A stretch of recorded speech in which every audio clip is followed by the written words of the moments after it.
It would hardly be an exaggeration to say that the dragon is the most significant cultural symbol of China, one that found its way through various channels into other lands including Iran, where it manifested itself in diverse artistic forms.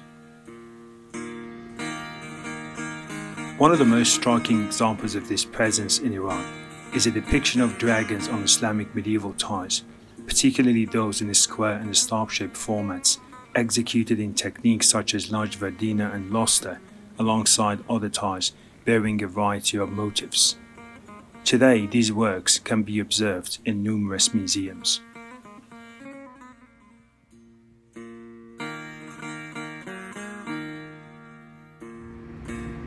Here, from atop the minaret of the Jama Mosque of Kashan, you see an urban landscape where in centuries past, pottery kilns produced a wide range of tiles, including those adorned with dragon motifs. Interestingly, 3 of these kilns are located in the mosque basement, and in this footage by Abbas Akbari, you can see them before they are restored.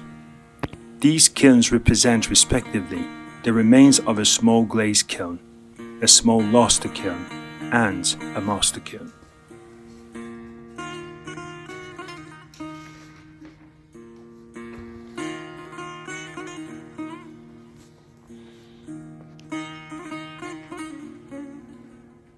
The 4th surviving kiln from the medieval period in Kashan, shown here, was discovered accidentally during the restoration of a private residence belonging to Mr. Barazandeh, which was subsequently restored by Abbas Akbari. In fact, only 4 accessible kilns remain today from what was once a vast network of pottery workshop kilns in medieval Kashan.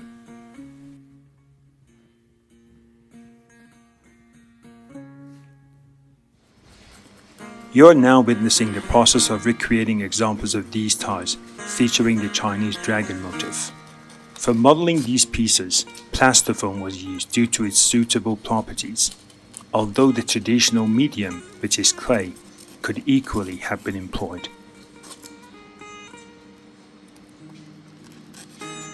To enhance the appeal of the project, in addition to reproducing 2 tiles with dragon motifs, one square and one star-shaped, a sculpture was also modeled based on the dragon depicted on the square tile.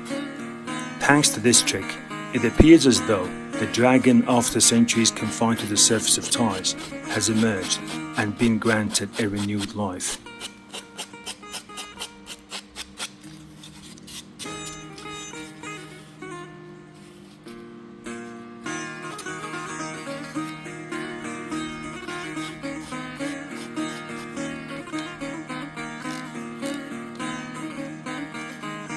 As you can see, plaster molds were then taken from the plasterform models.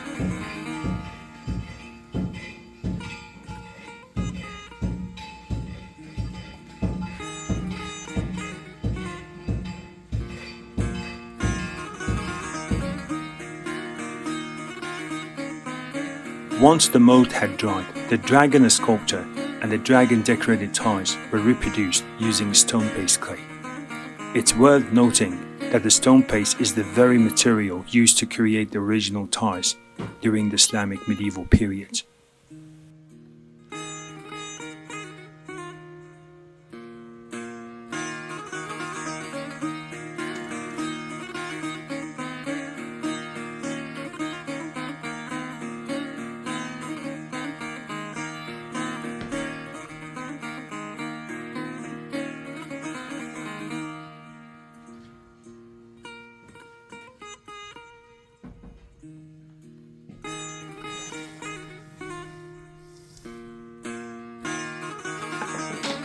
The produced pieces were then bisque fired, as shown.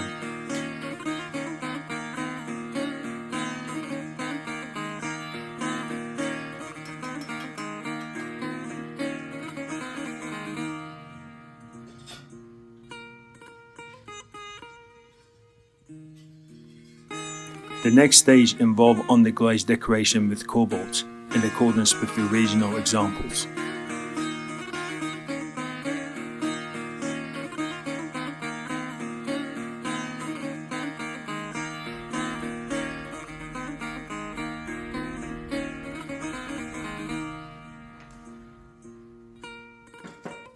Following this, the cobalt-painted pieces were coated with a transparent glaze using the dipping method.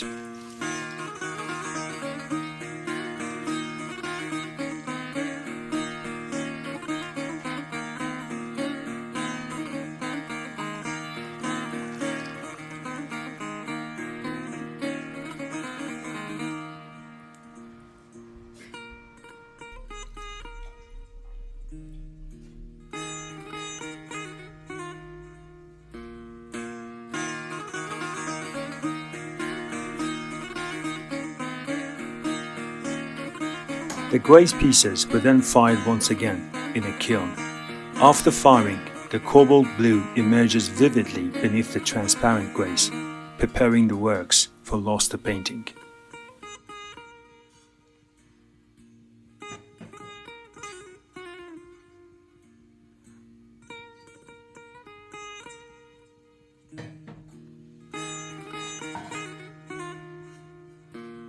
At this stage, it is time to luster paint the surfaces.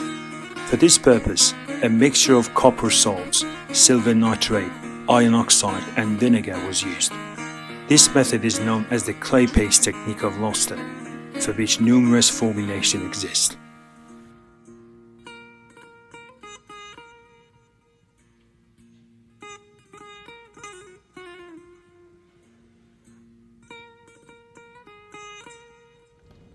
Firing the luster requires a special kiln known as a reduction kiln, preferably wood-fired.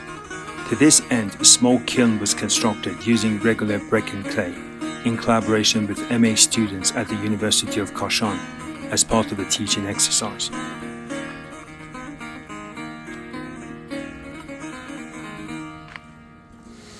We were fortunate that it coincided with the season for pruning the university's dry tree branches.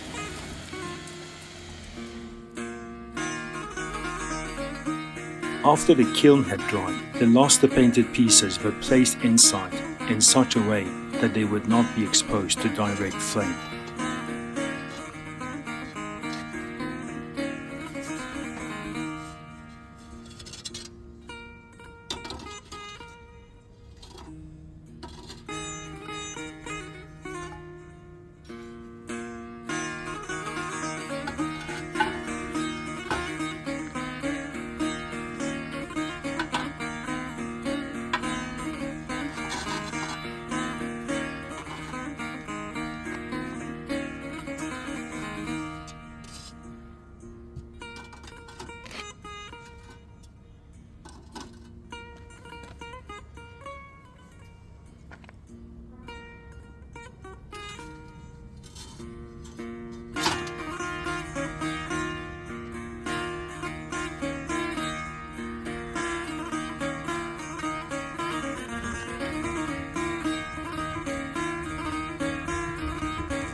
Once the kiln door was sealed, the works were wood fired to approximately 600 degrees over the course of about 3 hours.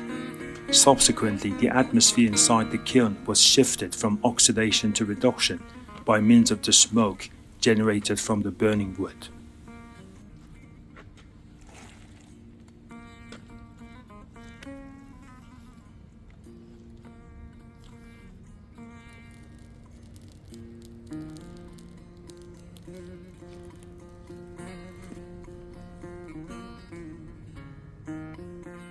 The following day, after the kiln had cooled, the pieces were removed, the clay on the surfaces was cleaned away, and as you can see, a metallic golden sheen was revealed, thanks to firing under reduction conditions.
Further pieces were also created using luster of various colors.